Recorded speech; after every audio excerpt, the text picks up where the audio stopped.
This time I got a JVC HRS5300 Super VHS deck, and this one here, the complaint on this one is it will not load tape. So we're going to get into this one and see what the problem is and see if we can get this one to work. I'm pretty confident that we're going to get this one going.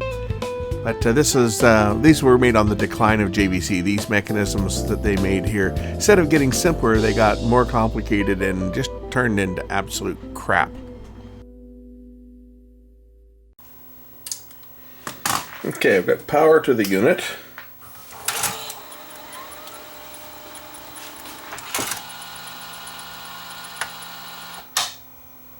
And it just shuts off.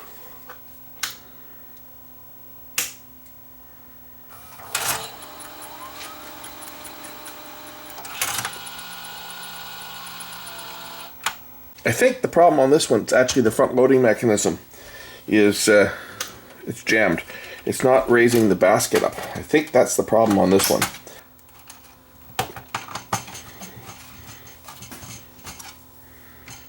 But let's pull the front loading mechanism out of this one and see whether there's a problem with that, because it appears to be jammed about halfway up.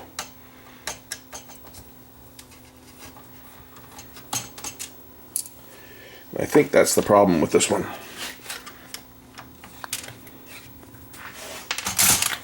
Okay, so yeah, all the mechanism looks to be really good on this one actually. Springs aren't broken. This one here for the, I think it's the front loading mechanism that's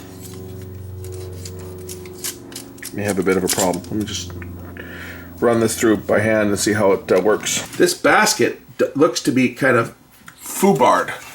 Let's take a look what I mean by say foobarred. It's kind of bent. Take a look at this. Does that look straight to you? It's got a big twist in it. No wonder it doesn't work.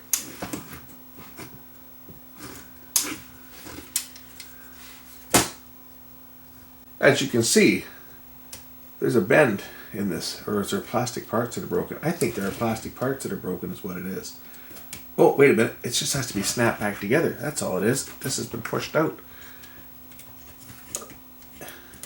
There might be a plastic tab that holds this together that's broken. I think there probably is. So I may have to put some glue on this thing to hold this thing back together, but I think that's what's happened on this. So maybe not. I think this mechanism's just come apart. Someone's jammed a tape into it or something, and the bottom fell out of it. Let's just see how it loads now when I operate it by hand. Does it stick or will it raise up? That looks a little better. And it goes all the way up to the top. Will it complete the eject cycle, or is it going to jam? I think it's going to stick here too.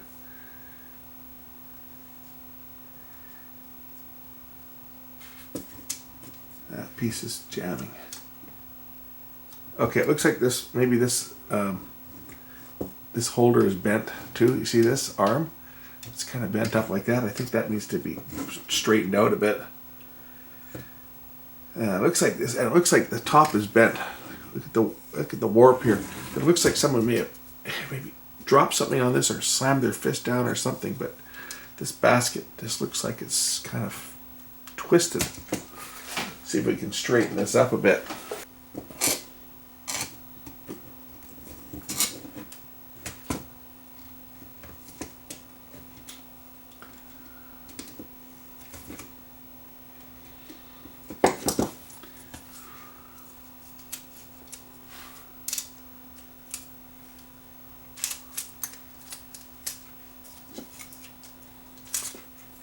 See, what this lever does is this is also to prevent you from sticking a second tape in when there's a tape in it.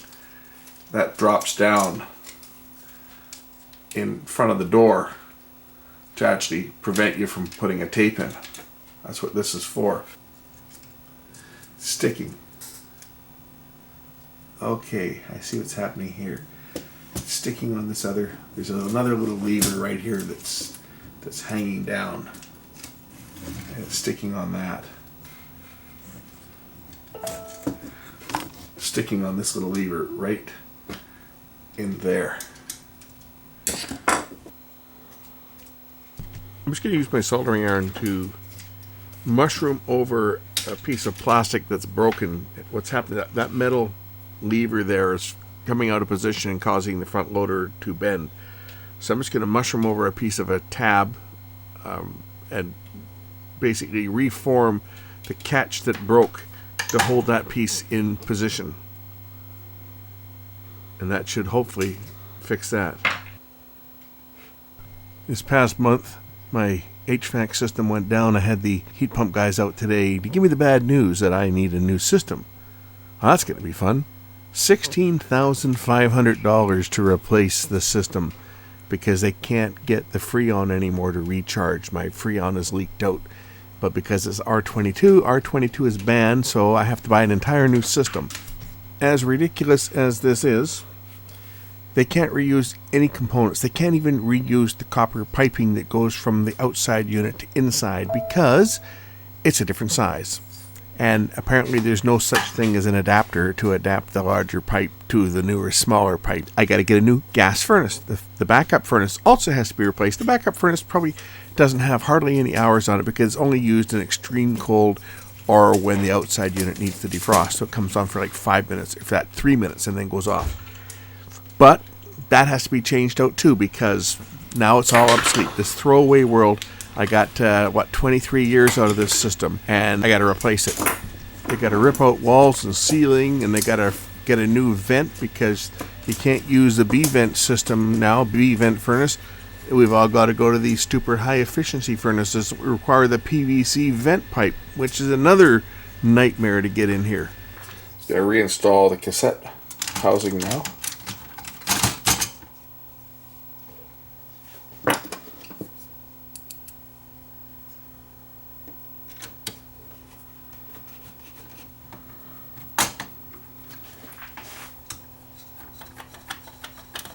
Put this one back up here. Lift up the tape door. Put it onto the front. Put the front cover back on. Just like that. Turn on the power. See what the machine does. Had to reset the switches there. That's why it didn't initially work. And of course this thing does not have a picture, but it might be just a dirty head. Let's just see. We'll try the old fingernail technique on this and see whether that's going to clear the head up. I think it will. I think the heads are just clogged on this thing.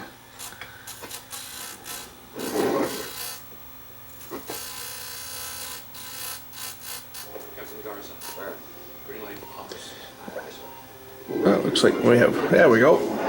Heads are clear now. So that's all that was wrong with this one, was the front loading mechanism was kind of damaged. We'll see if it ejects. There we go.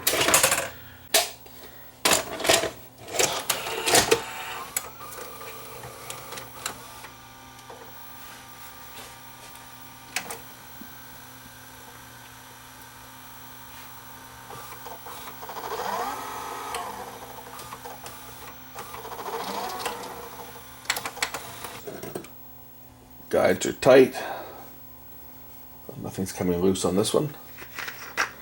So just good old isopropyl alcohol on a piece of paper, like before, and then just turn the head drum.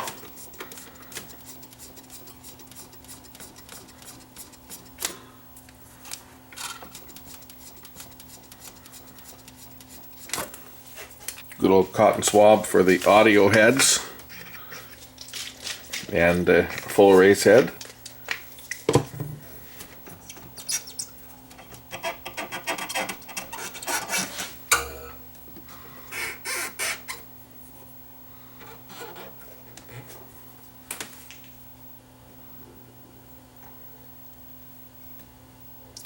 Doing the lower drum here, not touching the upper drum at all.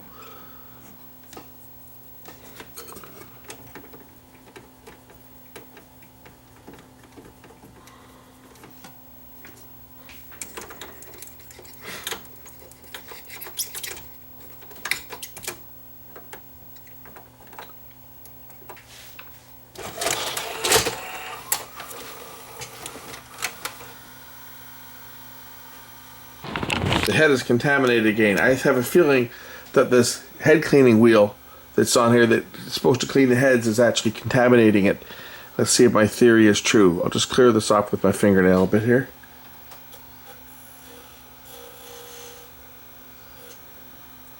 And we'll just let the head cleaning wheel make contact.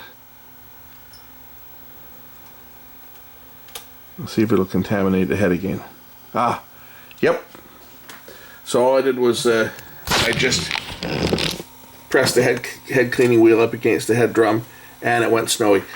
This is worn out, it has to go. Which is quite common on these machines. So these head cleaning wheels, they deteriorate and they'll end up putting more dirt and contaminants back on to the head. This wheel here wears out. This little plastic foamy thing, it's shot. It's actually, you can see it's coming apart. It's deteriorated, so we'll leave that off. I'll clean the head once again by hand the right way.